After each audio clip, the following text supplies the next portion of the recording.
Ooh, ominous.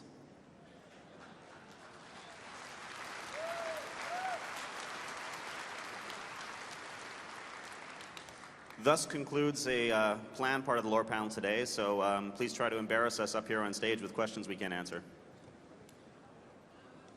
No release date questions. Don't waste your question.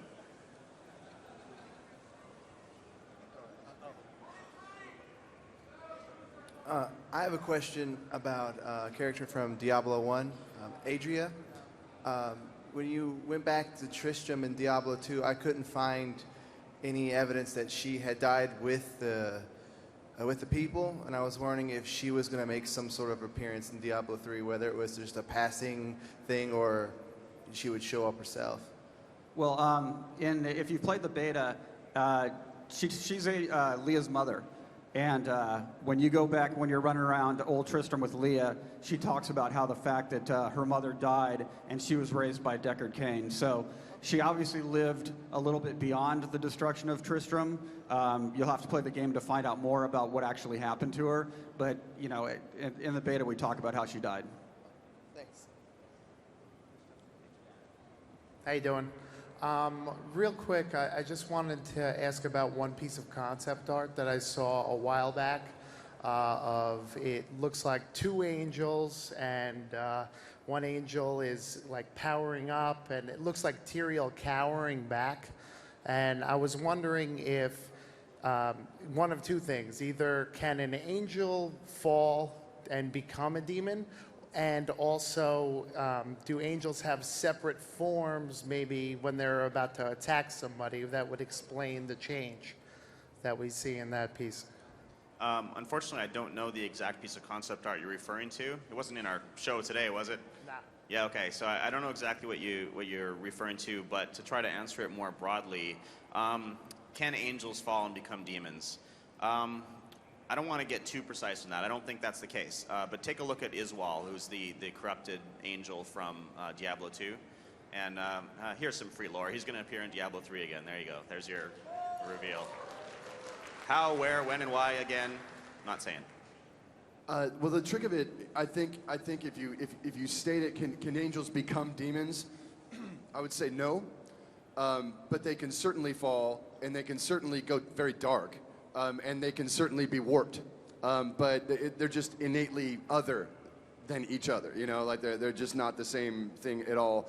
Another thing to consider, and Book of Cain kind of gets into this, angels are light and sound, right? They do not have any physicality whatsoever, right? The trick to this thing is, well, they look human, they're in armor. Like, well, that's convenient for us so that we know who's who and whatever. But ultimately, the heart of the high heavens is this thing called the crystal arch. It is a massive spire.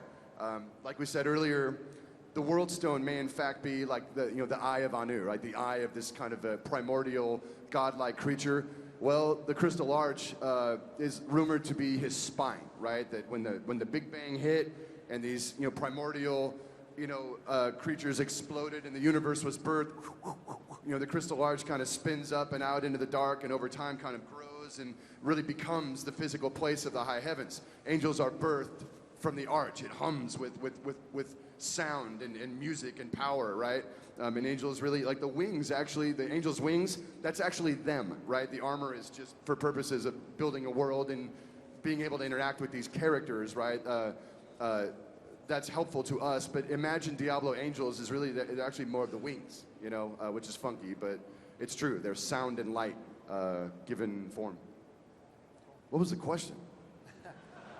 I saw this picture of an angel, and he turned into like a badass thing with fire coming out of him, and I thought it was Imperius and Tyrael fighting. Huh. I don't know the image. Okay. Maybe Sounds they were good. just putting on a play. I don't know. All right. Thanks. Hi, so I've been playing Diablo 3 beta. I got in through the invite, and I happened to pick up a piece of lore that interested me. It's concerning Leah. She has a mother, Adria, which is the witch from Diablo 1. I happened to find some information who her father was. Would you guys confirm that? In the beta? Yeah. No, all Leah says about her father is that he went off to war and never came back. So, as far as she knows, he's dead. Who knows? Well, there was some hinting at who the father was, and I don't know. I don't want to spoil anything, but may I say? Neither do we. So yeah, we're not gonna, who knows, right? But Yep. it may, in fact, play out as, a significant, thing down the road. We shall see. We will neither confirm nor deny that blah, blah, blah. I'm also playing through the beta, and one of the possible encounters is actually finding the corpse of Wariv from Diablo 2. And 2 questions. 1, why did you kill Wariv and not Geed? Probably because Geed is so very, very beloved by all fans of all time. And who says we didn't kill Geed? Who knows? Where is Geed? Interesting question. Well, that's my second question. Are a bunch of Diablo 2 characters going to be sort of stratified throughout the whole campaign in sort of chance encounters, or will any of them have a major role in the story?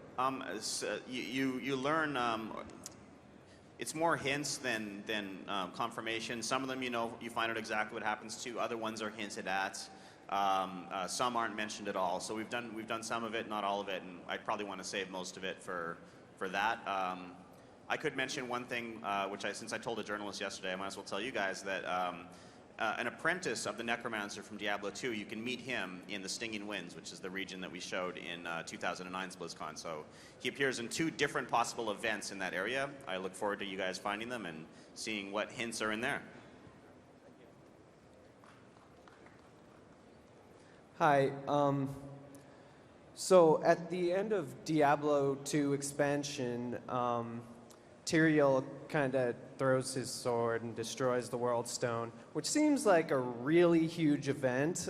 Does that have any implications on Sanctuary, like noticeable? I imagine it'll come out throughout the game, so I don't really want any spoilers, but will we be able to see that sword? The answer is yes.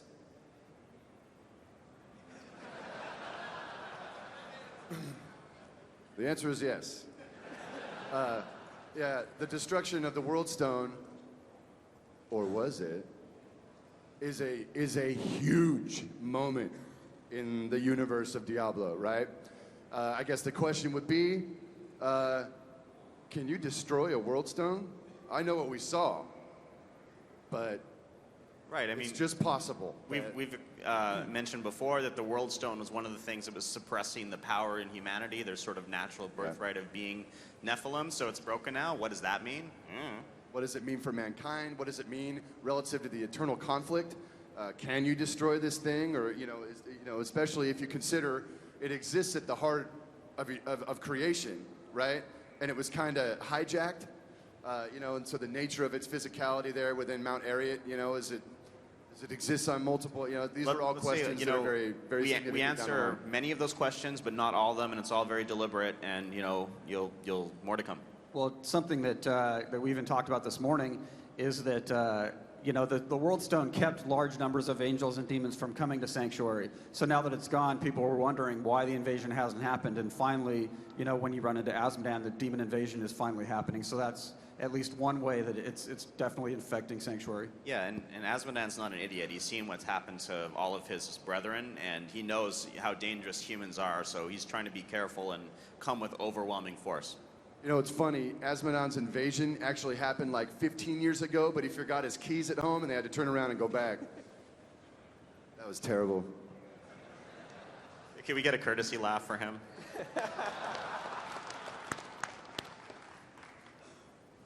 Thank you.